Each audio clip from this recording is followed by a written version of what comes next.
Soy Mauricio Herrera, director de Semanario Universidad, y le doy la bienvenida a su programa Puntos de Vista, donde profundizamos en los temas de portada de la edición del Semanario Universidad de esta semana. En esta ocasión, el Semanario Universidad trae las siguientes informaciones. La Contraloría dejó sin sanción sobrepagos del Consejo Nacional de Vialidad. De acuerdo con un estudio de la Dirección de Asuntos Económicos de la Defensoría de los Habitantes, se cuestiona la falta de seguimiento del órgano contralor a las disposiciones ordenadas a CONAVI. Además, un festival celebrará con explosión de grupos orquestales. Y también usted podrá leer en nuestro suplemento los libros. El escritor nicaragüense Sergio Ramírez habla sobre su nueva obra Flores Oscuras. Y además, la especialización en el sector exportador causa despidos de los empleados menos preparados. Y en esta ocasión vamos a profundizar precisamente en el tema principal de nuestra portada. Y para eso tenemos aquí a don Ronald Flores, exdirector de Planificación del Ministerio de Obras Públicas y Transportes. Un placer estar aquí con usted, don Ronald. Muy buenas, gracias Mauricio por la invitación. Un gusto. Don Ronald, le hago primero una exposición general de algunos datos de información que nosotros hemos venido presentando en el Semanario Universidad. 12.400 millones de colones invertidos o desperdiciados en malos arreglos en el periodo 2012-2013 en 1.030 kilómetros de red vial de unos 4.500, que equivale a un 22% de la red vial nacional, donde no se lograron los resultados esperados a pesar de esa altísima inversión. De ese monto, en 677 kilómetros, de hecho, esos tramos se deterioraron, aunque recibieron una inversión de 7.200 millones de colones, que es muy difícil para cualquier mortal explicarse cómo se invierte tanto dinero en algo que se deteriora. Y además, la colocación de asfalto significó la mitad del presupuesto invertido en 22 zonas de conservación. Si partimos del hecho, por todos conocido, que los ingenieros son profesionales calificados, que mucho de su profesión implica poder prever lo que va a ocurrir, ¿qué es lo que está pasando? ¿Cómo es posible que se invierta tanto dinero en obras que implican en la realidad un deterioro de esas construcciones? Muy bien, bueno, primero tal vez cabría explicar algunos términos para que las personas puedan comprender de qué tipo de intervenciones se habla, que son, la primera es su mantenimiento preservador, o que es la conservación, digamos, de las vías que no están con un alto grado de deterioro. Y eso es, para que la gente entienda, sería asfaltarlas, ¿verdad? Pasarles, mejorarles la condición de la superficie de rodamiento. La segunda es el mantenimiento de recuperación. Es decir, son ya aspectos un poquito más profundos, ¿verdad? Lo que hay que hacerle a la vía. Y en algunos casos hay una rehabilitación menor o mayor. Esos son ya prácticamente reconstrucciones que hay que hacerle a la vía, porque uno lo que ve, lo que vemos nosotros es la superficie de rodamiento, ¿verdad? Y entonces, aunque usted la ponga muy bonita, aunque la asfalte y le ponga una buena demarcación y ojos de gato y todo lo que usted quiera, si esa carretera no tiene una subbase y una base, que es lo que está debajo de esa capita, ¿verdad? Que eso representa apenas una capa, ¿verdad? Y que no tiene una función estructural propiamente dicha, igual que la base y de la subbase de la carretera, pues entonces, por más que usted le ponga, lo que está haciendo es tratando de tapar el sol con un dedo. Porque si la carretera está fallada, lo que hay que hacer es reconstruirla. Y precisamente es ahí, creo, donde la ANAME nos hace la observación de que no se están implementando los recursos de acuerdo a las necesidades reales en el campo, ¿verdad? Pero si hay recursos y si hay profesionales y hay una planificación que uno esperaría que existiera, ¿cómo es que no funcionan esas estrategias? ¿Qué es lo que ocurre? ¿Por qué no son efectivas? Bueno, el CONAVI ha sido una institución muy cuestionada, ¿verdad? y dentro de sus defectos, ¿verdad?, aparece ¿verdad?, que para mí es uno de los más graves, ¿verdad? Es una lástima que el CONAVI no siga las recomendaciones de la ANAME, porque las recomendaciones de la ANAME se quedan ahí, al no ser vinculantes. La ley debería de cambiar para que una institución de la categoría de la ANAME técnicamente probada, ¿verdad?, esa sea la que oriente precisamente al CONAVI, si ellos no se saben orientar por sí mismos, ¿verdad?, que sea una institución externa, lo cual me parece muy sano, ¿verdad?, que oriente a dónde se deben ir las inversiones. Y creo que eso es uno de los principales problemas, de que los informes de la ANAME no son vinculantes. Usted hasta marzo pasado era director de planificación del MOP. ¿Cómo se veía desde el MOP hasta el momento en que usted dejó esa situación, esa posición, lo que era la situación de la red vial nacional, lo que era el desempeño de las empresas responsables del mantenimiento de esas vías y la reacción que había ante y el acatamiento que había ante los informes de la ANAME? Hasta aquel momento, ¿cómo era percibida esa situación y qué impresión tenían ustedes de lo que estaba ocurriendo? Bueno, definitivamente, como le comentaba hace un rato, el CONAVI es una de las instituciones más cuestionadas que forma parte del ministerio, con un órgano adscrito, ¿verdad?, que tiene una junta directiva donde hay personas con intereses particulares, ¿verdad?, metidos en la junta directiva, que toman decisiones por intereses que son de competencia pública, ¿verdad? Esa es una de las críticas. Sí, que hay participación de las propias empresas interesadas o constructoras. Exactamente, esa crítica la hicimos en planificación a través del Plan Nacional de Transportes, ¿verdad?, que es un estudio muy serio que se hizo con relación a eso, y eso es criticable. Y desde el punto de vista de la planificación, nosotros como dirección llevamos estadísticas bastante viejas, ¿verdad? Le puedo decir que el CONAVI se formó en 1999. En 1998 la situación de la red vial pavimentada, que es la que estamos hablando en este momento, eran 7.426 kilómetros. Y al 2012, el último informe que saca planificación, son 7.906 kilómetros, o sea que en 13 años solamente subió un 6,5%, mientras que la flota vehicular aumentó en 115%. Claro, totalmente desbordada. Para continuar con esos datos, volveremos en el próximo segmento después de esta pausa. Siga con nosotros.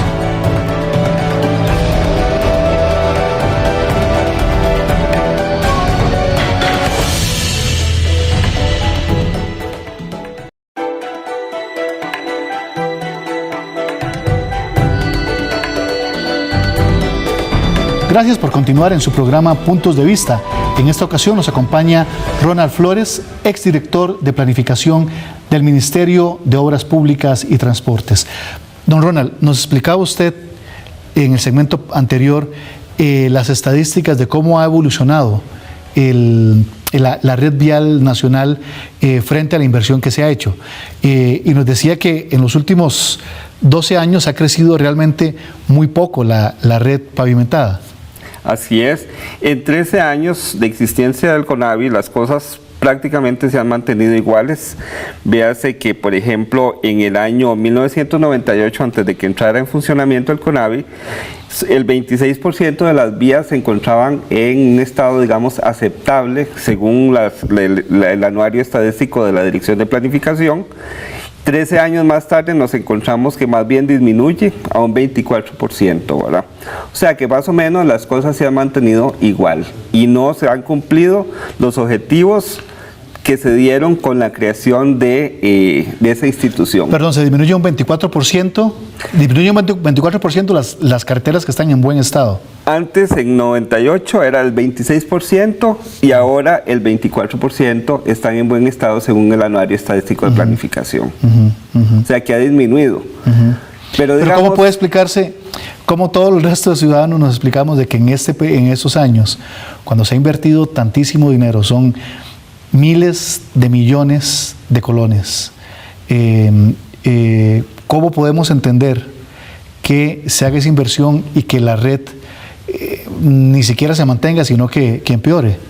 Bueno, eso se explica con el informe de la ANAME precisamente porque las inversiones no están bien dirigidas, ¿verdad? Entonces, donde se tiene que hacer rehabilitación, a lo mejor se hace un simple recarpeteo, ¿verdad? Y eso mejora la superficie de rodamiento por un tiempo breve, ¿verdad? A pesar del costo tan fuerte que representa eso. Y esa es plata, digamos, botada, porque si no se mejora la estructura del pavimento, por más que usted la maquille, ¿verdad? Debajo está mal. Entonces, esa inversión que se hizo se va a perder. Pero hay ingenieros en medio, profesionales muy calificados, que saben que esos resultados van a ocurrir. ¿Por qué se recomiendan? ¿Por qué se ejecutan ese tipo de tareas? ¿Por qué no se aplica una mejor gestión para que el resultado sea mucho más durable y más barato? De hecho, el coordinador o director del programa de auditoría de la ANAME, don Guillermo Loría, insiste muchísimo en que es mucho más barato y eficaz y duradero hacer tratamientos de mantenimiento, de preservación, que entrar a hacer rehabilitaciones que son mucho más caras. ¿Por qué es que está ocurriendo una situación de esas? Bueno, el ingeniero Loría tiene razón en todo lo que ha mencionado. Yo también lo he visto en los medios de comunicación. Yo pienso que lo grave acá es que el CONAVI, a pesar de tener la orientación de la ANAME, ejecute cosas que no obedecen al criterio completamente técnico, ¿verdad? Porque en este caso, incluso las empresas tienen ingenieros y no es nada más de lavarse las manos diciendo que es el CONAVI el que define la estrategia, ¿verdad?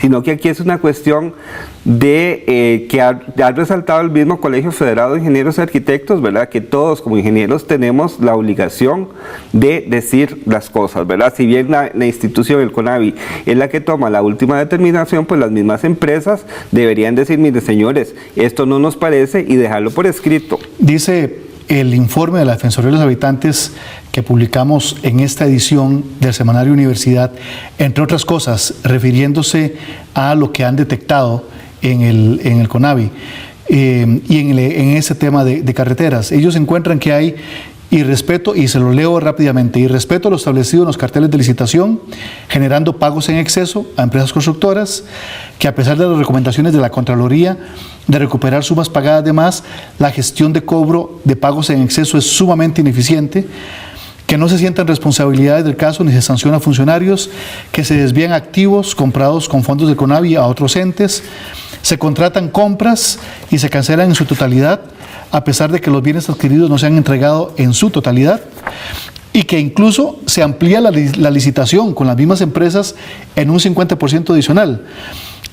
Encuentran también que la Contraloría había hallado importantes debilidades de orden normativo en la contabilidad institucional del CONAVI, lo que traía costos importantísimos de varios cientos de millones de colones, y que el CONAVI, mediante una nueva modalidad de contratación directa, contrató a 22 empresas o ingenieros para realizar servicios de inspección, y que esa nueva modalidad significó un incremento en el costo de esos servicios de más de un 306% en comparación con años anteriores, y que incluso se pagaron días de inspección sin que en apariencia hubiera obras ejecutándose.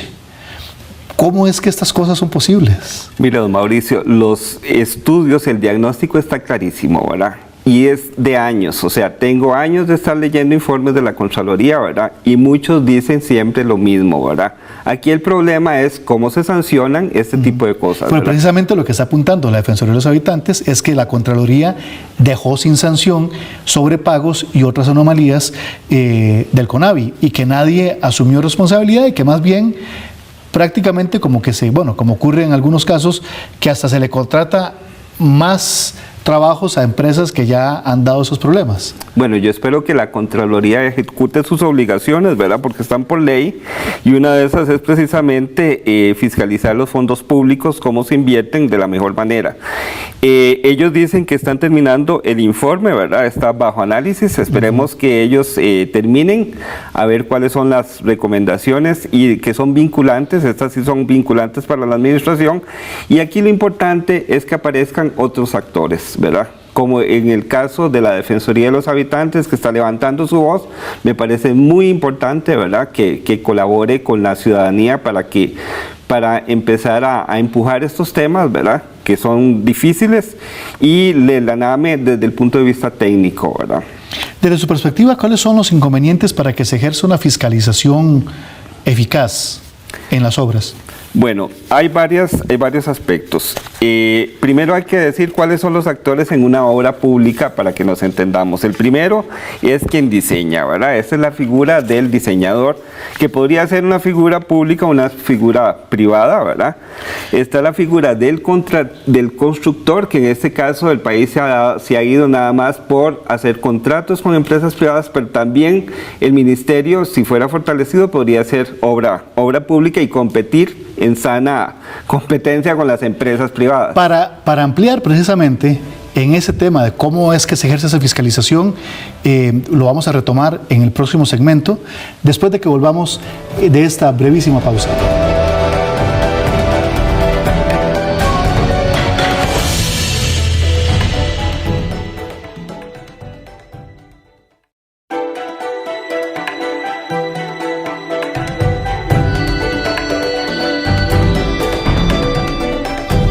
Gracias por continuar con nosotros en su programa Puntos de Vista. En esta ocasión nos acompaña el ingeniero Ronald Flores, exdirector de Planificación del Ministerio de Obras Públicas y Transportes. Don Ronald, nos explicaba usted en el segmento anterior los pasos y las implicaciones y las dificultades para hacer una correcta tarea de fiscalización. Nos decía que hay varios actores. En primer lugar, el diseñador y también los constructores.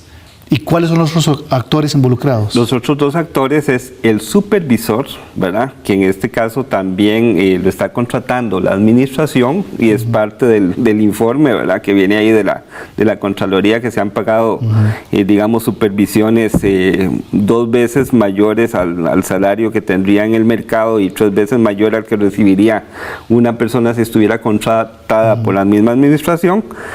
Y hay un cuarto actor que se llama el fiscalizador. Ese actor, a mi criterio, no debería salir nunca de parte del Estado, ¿verdad? Y creo que ahí el Estado no es fuerte en este aspecto, que debería ser muy fuerte. Si todo lo está sacando a contratación externa, entonces el ministerio debería fortalecerse en la fiscalización, ¿verdad? Ese sería el punto más importante de fortalecimiento para la institución y el CONAVI, ¿verdad? En estos momentos estos fiscalizadores son personas externas que se contratan. Supervisores. Son supervisores. Sí, y la fiscalización la tiene que ejercer la administración, porque no debe salir de. Claro, pero no la está ejerciendo en estos momentos. No la está ejerciendo como debería ser, porque la institución ha sido debilitada, y eso también hay que reconocerlo, ¿verdad? Se ha ido debilitando también por la salida de profesionales hacia el sector privado que paga mejores salarios. ¿Estamos hablando ahí del MOP o del CONAVI?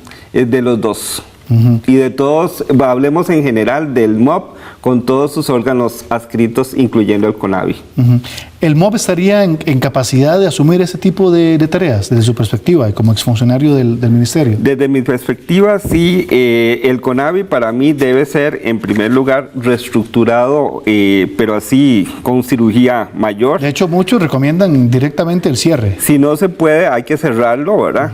Y toda esa competencia, volverla a pasar al ministerio. Vea como yo le demostré que no había mayores cambios cuando el MOP tenía asignada esa labor a como la tiene el CONAVI, ¿verdad?, que ha invertido montones de plata, ¿verdad?, que antes no existía.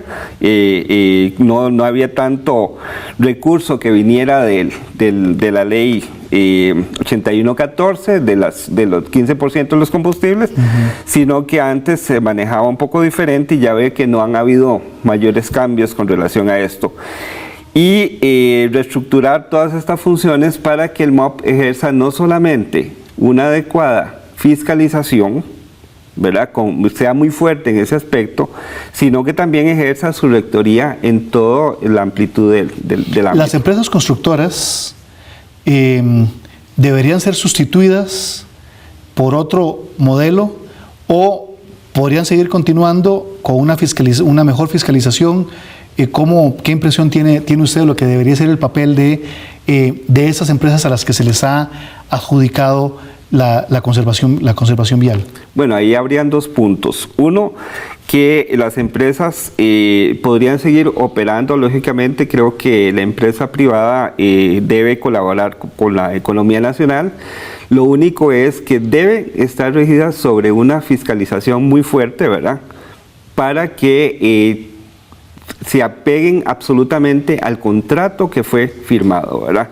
Y que se aplique la ley muy drásticamente en ese sentido, porque si no hay sanciones, no pasa nada, el statu quo se continuará. ¿Y qué nos garantizaría a los ciudadanos que que en manos del MOP esa fiscalización sea más efectiva y que se apliquen sanciones realmente, si se cambia esta estructura que tenemos ahora? Eso, ¿cómo es que se llama? No, digamos, sería igual si el Estado no invierte realmente en fortalecimiento de la fiscalización y si esa fiscalización es completamente objetiva para garantizar que se aplique la ley tal cual. Uh-huh. En ese caso, ¿cuál cree usted que podría ser entonces el paso siguiente? Digo, ¿se requeriría una ley para modificar el esquema actual o se requeriría algún otro tipo de mecanismo incluso más sencillo para poder dar ese paso? El mecanismo es muy sencillo, sencillamente tienen que aplicar la ley como lo establece, apegarse a las recomendaciones obligatorias de la Contraloría, tomar en consideraciones aspectos tan importantes como los que ha mencionado con toda claridad el ANAME, ¿verdad? Uh-huh. Que se ha referido a dónde están las deficiencias del CONAVI, ¿verdad? Y oír también los criterios de la Defensoría de los Habitantes, que tiene amplio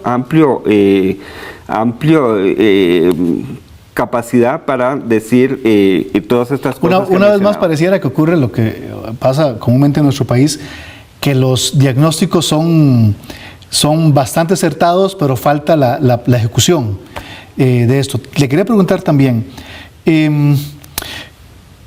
¿cómo es que opera en la práctica, digamos, el mecanismo de compra y venta de asfalto con el cual las empresas, digamos, hacen estos bacheos y hacen estos tratamientos en las vías?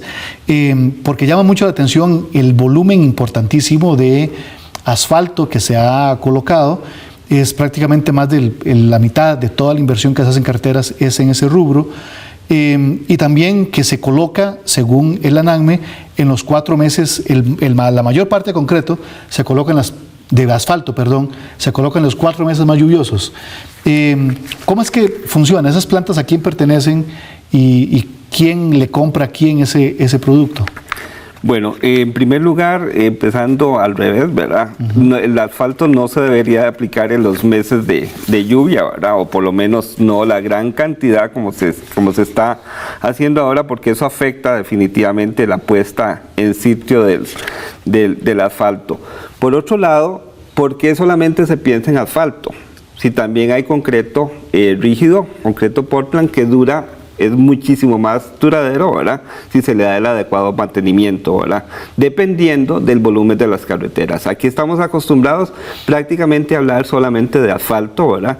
Y hay estudios que dicen que hay una inflexión en la curva de costo-beneficio para volúmenes de tránsito determinados, donde el concreto se vuelve más económico que el asfalto. Las plantas de asfalto de donde se coloca el material, ¿a quién pertenecen? Bueno, entiendo que el tema no lo conozco bien, entiendo que hay plantas privadas, ¿verdad? El ministerio también en su momento tiene una planta de asfalto, ¿verdad? Que la viene modernizando. Creo que es mixto el asunto del asfalto. Uh-huh.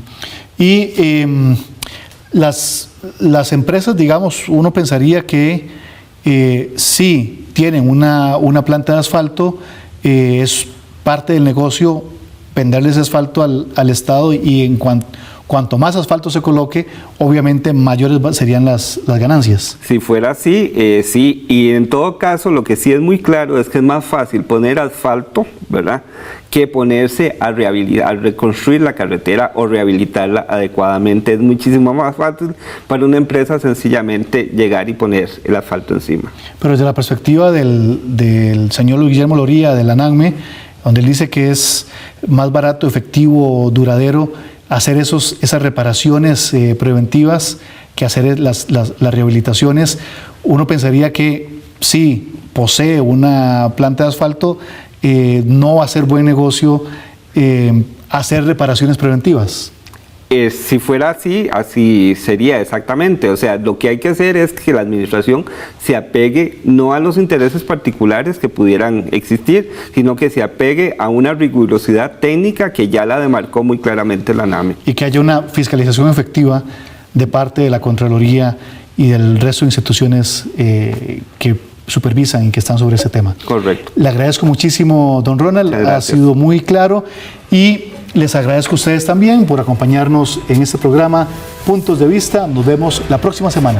Hasta entonces.